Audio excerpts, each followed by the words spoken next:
ਅਗਲੀ ਖਬਰ ਵੱਲ ਚੱਲੀਏ ਜੋ ਇਕੋਨਮੀ ਨੂੰ ਲੈ ਕੇ ਆ ਜਦੋਂ ਤੋਂ ਹੀ ਪਾਵਲ ਜੋ ਫੈਡ ਦੇ ਸੈਕਟਰੀ ਆ ਉਹਨਾਂ ਨੇ ਇਹ ਕਿਹਾ ਵੀ ਆਪਾਂ ਇੰਟਰਸਟ ਰੇਟ ਪਹਿਲਾਂ ਵੀ ਇਨਕਰੀਜ਼ ਕੀਤੇ ਸੀ ਇਸ ਹੁਣ ਜੁਲਾਈ ਦੇ ਵਿੱਚ ਵੀ 3 ਕੁਆਟਰ ਬੇਸਿਸ ਪੁਆਇੰਟ ਇਨਕਰੀਜ਼ ਕਰਾਂਗੇ ਆਪਾਂ ਇਨਫਲੇਸ਼ਨ ਨੂੰ ਫਾਈਟ ਕਰਾਂਗੇ ਇਹਦਾ ਅਸਰ ਜੌਬਸ ਦੇ ਉੱਤੇ ਬਹੁਤ ਹੋਊਗਾ ਕਹਿੰਦੇ ਵੀ ਲੇ ਆਫ ਕਾਫੀ ਹੋ ਸਕਦੀਆਂ ਅਨਪਲਾਈਮੈਂਟ ਇਹਦੇ ਨਾਲ ਕਾਫੀ ਵਧੂਗੀ ਜੀ। ਉਹ ਜਿਸ ਹਿਸਾਬ ਨਾਲ ਉਹ ਕਹਿ ਰਹੇ ਆ ਵੀ ਇੰਟਰਸਟ ਰੇਟ ਇਨਕਰੀਜ਼ ਕਰਨਾ ਹੈ ਮਾਰਗੇਜ 30 ਈਅਰ ਰੇਟ ਆਲਰੇਡੀ 6% ਦੇ ਕਰੀਬ ਚਲੇ ਗਏ ਆ ਜੇ 0.75 ਹੋਰ ਇਨਕਰੀਜ਼ ਕਰਦੇ ਅਗਲੇ ਮਹੀਨੇ ਤੇ ਫਿਰ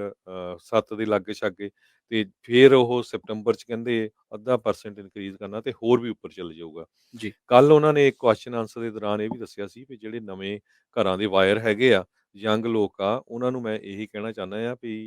ਜੇ ਘਰ ਖਰੀਦਣਾ ਹੈ ਹਜੇ ਵੇਟ ਕਰੋ ਤੁਹਾਨੂੰ ਵੇਟ ਕਰਨੀ ਚਾਹੀਦੀ ਆ ਕਿਉਂਕਿ ਇਹ ਕਾਫੀ ਅਸਰ ਜੋ ਇੰਟਰਸਟ ਵੱਧ ਰਿਹਾ ਆ, ਉਹਦਾ ਇਕੋਨਮੀ ਦੇ ਉੱਤੇ ਹੋਊਗਾ ਹੁਣ ਜਿੱਦਾਂ ਜਿੱਦਾਂ ਇੰਟਰਸਟ ਰੇਟ ਵੱਧ ਰਿਹਾ ਆ ਉਹਦੇ ਨਾਲ ਬਹੁਤ ਸਾਰੇ ਵਾਇਰਸ ਘਰ ਖਰੀਦਣ ਤੋਂ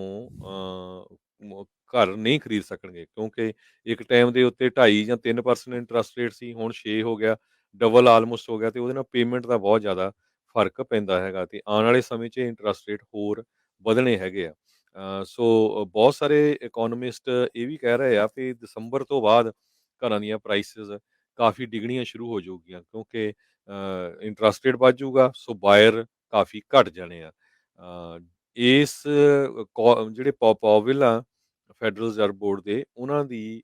ਕੱਲ ਗੱਲਬਾਤ ਤੋਂ ਬਾਅਦ ਸਟਾਕ ਮਾਰਕੀਟ ਦੇ ਉੱਤੇ ਕਾਫੀ ਅਸਰ ਪਿਆ ਹੈਗਾ ਡਾਓ ਜੋਨ ਇੰਡਸਟਰੀਅਲ ਜਿਸ ਟਾਈਮ ਮੈਂ ਤੁਹਾਡੇ ਨਾਲ ਹੁਣ ਅੱਜ ਡਿਸਕਸ ਕਰ ਰਿਹਾ ਆ ਜੀ। ਜੀ। 638 ਪੁਆਇੰਟ ਉੱਪਰ ਆ ਅੱਜ ਕੱਲ ਵੀ ਸਟਾਕ ਮਾਰਕੀਟ ਉੱਪਰ ਗਈ ਸੀ ਅੱਜ ਬਹੁਤ ਜ਼ਿਆਦਾ ਉੱਪਰ ਗਈ ਆ Dow Jones industrial 638 point 2.1% S&P index 2.3% ਤੇ ਨੈਸਡੈਕ ਕੰਪੋਜ਼ਿਟ ਜੋ ਆ 2.3% ਉੱਪਰ ਗਿਆ ਹੈਗਾ ਸੋ ਸਟਾਕ ਮਾਰਕੀਟ ਕਾਫੀ ਉੱਪਰ ਗਈ ਆ ਕਿਉਂਕਿ ਉਹਨਾਂ ਨੂੰ ਲੱਗਦਾ ਆ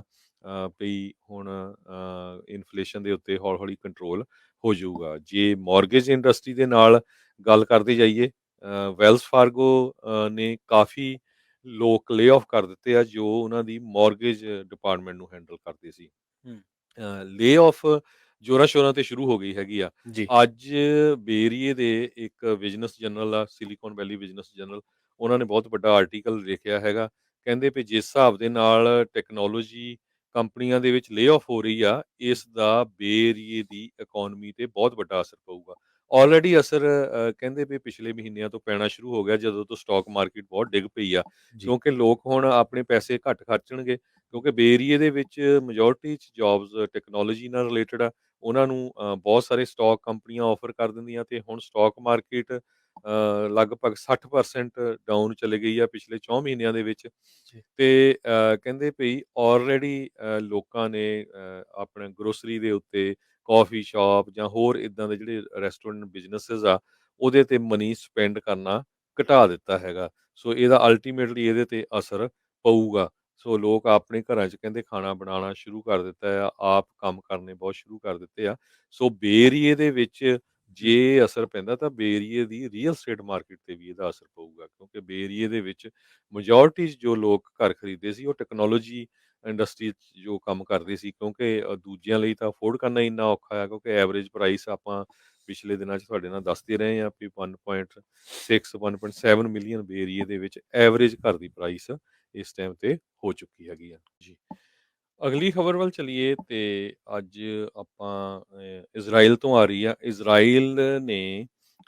ਵੈਲ ਨੋਨ ਜਰਨਲਿਸਟ ਸ਼ਰੀਨ ਅਬੂ ਅਕਲੇ ਜੀ। ਉਹਨਾਂ ਦੀ ਗੋਲੀ ਮਾਰ ਕੇ ਹੱਤਿਆ ਕਰ ਦਿੱਤੀ ਸੀ ਅੱਜ ਯੂਐਨ ਨੇ ਵੀ ਕਨਫਰਮ ਕਰ ਦਿੱਤਾ ਹੈ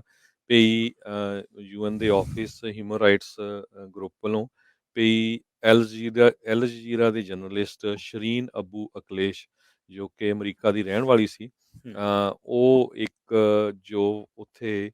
ਕਸ਼ਮਕਸ਼ ਚੱਲ ਰਹੀ ਸੀ ਇਜ਼ਰਾਈਲੀ ਆਰਮੀ ਤੇ ਪਲਸਤੀਨੀਅਨ ਦੇ ਵਿੱਚ ਉਸ ਨੂੰ ਕਵਰ ਕਰ ਰਹੀ ਸੀ ਜੀ। ਜਿਸ ਸਮੇਂ ਉਹਨਾਂ ਨੇ ਜਾਣਬੁੱਝ ਕੇ ਇਹਦੇ ਗੋਲੀਆਂ ਮਾਰ ਦਿੱਤਾ ਤੇ ਗੋਲੀਆਂ ਮਾਰੀਆਂ ਤੇ ਇਸ ਦੀ ਮੌਤ ਹੋ ਗਈ ਯੂਐਨ ਹਿਊਮਨ ਰਾਈਟਸ ਆਫਿਸ ਦੇ ਸਪੋਕਸਪਰਸਨ ਰਵੀਨਾ ਸ਼ਾਮਦਸਨੀ ਉਹਨਾਂ ਨੇ ਸਟੇਟਮੈਂਟ ਜਾਰੀ ਕੀਤੀ ਆ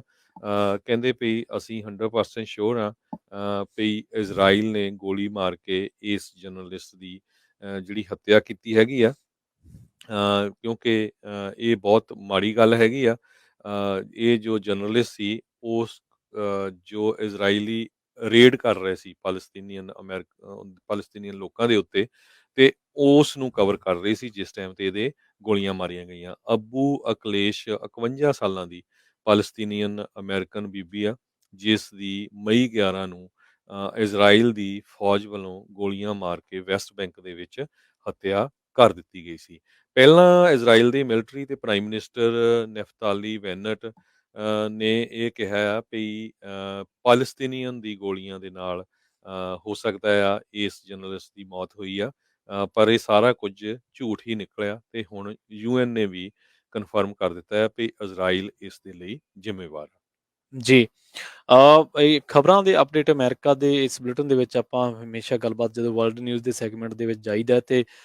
ਚੀਨ ਦੇ ਵਿੱਚ ਜਿਹੜੇ ਹੜ੍ਹ ਆਏ ਆ ਉਹਨਾਂ ਦੀ ਗੱਲਬਾਤ ਕਰਦੇ ਰਹਿੰਦੇ ਆ, ਉਸ ਬਾਬਤ ਤੁਹਾਨੂੰ ਜਾਣਕਾਰੀਆਂ ਦਿੰਦੇ ਰਹਿੰਦੇ ਆ।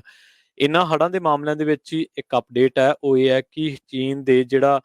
ਗੁਆਂਗਡੋਂਗ ਇਲਾਕਾ ਹੈ, ਉੱਥੋਂ ਦੇ ਇਲਾਕੇ ਦੇ ਵਿੱਚ ਹੁਣ ਹੜ੍ਹ ਜਿਹੜੇ ਆ ਬਹੁਤ ਜ਼ਿਆਦਾ ਆ ਚੁੱਕੇ ਨੇ। ਇਸ ਤੋਂ ਇਲਾਵਾ ਗੁਆਂਗਡੋਂਗ ਸੂਬੇ ਦੇ ਸ਼ਾਓਗਾਨ ਇਲਾਕਾ ਹੈ, ਉੱਥੇ ਹੁਣ ਹਜ਼ਾਰਾਂ ਲੋਕਾਂ ਨੂੰ ਘਰ ਜਿਹੜੇ ਛੱਡਣੇ ਪੈ ਗਏ ਆ ਤੇ ਇੱਥੇ ਪਾਣੀ ਜਿਹੜਾ ਕਈ ਫੁੱਟ ਤੱਕ ਆ ਗਿਆ ਤੇ ਜ਼ਮੀਨ ਖਿਸਕਣ ਦੇ ਖਤਰੇ ਕਰਕੇ ਸਾਰੇ ਜਿਹੜੇ ਆਮ ਜਨਜੀਵਨ ਆ ਉਹ ਪ੍ਰਭਾਵਿਤ ਹੋਇਆ ਬੁਰੀ ਤਰ੍ਹਾਂ ਦੇ ਨਾਲ। ਕਲਾਸਾਂ, ਦਫ਼ਤਰਾਂ ਦੇ ਕੰਮ, ਜਨਤਕ ਆਵਾਜਾਈ ਜਿਹੜੀ ਆ ਉਹ ਇੱਕ ਵਾਰੀ ਪੂਰੀ ਤਰ੍ਹਾਂ ਦੇ ਨਾਲ ਬੰਦ ਆ ਤੇ ਕਈ ਇਲਾਕਿਆਂ ਦੇ ਵਿੱਚ ਕਈ ਫੁੱਟ ਪਾਣੀ ਜਿਹੜਾ ਉਹ ਖੜ ਗਿਆ। ਜਿਆਂਗਸ਼ੀ ਦੇ ਵਿੱਚ ਆਪਾਂ ਗੱਲਬਾਤ ਕਰਕੇ ਹਟੇ ਸੀਗੇ।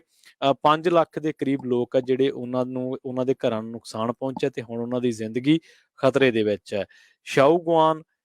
ਹੇਯੂਆਨ ਅਤੇ ਮੇਜ਼ਹੋਊ ਸ਼ਹਿਰਾਂ ਦੇ ਵਿੱਚ ਵੀ ਕਾਫੀ ਨੁਕਸਾਨ ਹੋਇਆ ਤੇ ਇਹ ਗੁਆਂਗਡੋਂਗ ਦੇ ਹੀ ਸ਼ਹਿਰ ਜਿਹੜੇ ਨੇ ਹੈਗੇ ਨੇ ਸਟੇਟ ਦੇ, ਤੇ ਭਾਰੀ ਮੀਂਹ ਕਰਕੇ ਹੁਣ ਇਹਨਾਂ ਸ਼ਹਿਰਾਂ ਦੇ ਕੁਝ ਹਿੱਸਿਆਂ ਦੇ ਵਿੱਚ ਸੜਕਾਂ ਟੁੱਟ ਗਈਆਂ ਨੇ। ਜਿਆਂਗ ਇਲਾਕਾ, ਉੱਥੇ ਬਚਾਅ ਅਮਲੇ ਨੇ ਜਦੋਂ ਪਾਣੀ ਦੇ ਵਿੱਚ ਫਸੇ ਲੋਕਾਂ ਨੂੰ ਕਿਸ਼ਤੀਆਂ ਦੇ ਨਾਲ ਬਾਹਰ ਕੱਢਣ ਦੀ ਕੋਸ਼ਿਸ਼ ਕੀਤੀ ਸੀ ਤਾਂ ਉਹਨਾਂ ਨੂੰ ਭਾਰੀ ਜੱਦੋਜਹਿਦ ਜਿਹੜੀ ਆ ਉਹ ਕਰਨੀ ਪਈ ਸੀ ਤੇ ਬਹੁਤ ਸਾਰੇ ਇਲਾਕੇ ਜਿਆਂਗ, ਹਿਊਆਨ, ਮਜ਼ਹੂ ਤੇ ਸ਼ਾਓਗੁਆਨ, ਇਸ ਤੋਂ ਇਲਾਵਾ ਜਿਹੜੇ ਹੋਰ ਇਲਾਕੇ ਨੇ ਸ਼ਾਓਗੁਆਨ ਦੇ ਨਾਲ ਲੱਗਦੇ, ਤਾਂ ਇਹ ਉਹ ਇਲਾਕੇ ਨੇ ਜਿੱਥੇ ਇਸ ਵੇਲੇ ਹੜ੍ਹਾਂ ਕਰਕੇ ਜਿਹੜਾ ਆਮ ਜਨਜੀਵਨ ਹੈ ਉਹ ਬੁਰੀ ਤਰ੍ਹਾਂ ਦੇ ਨਾਲ ਪ੍ਰਭਾਵਿਤ ਹੋਇਆ।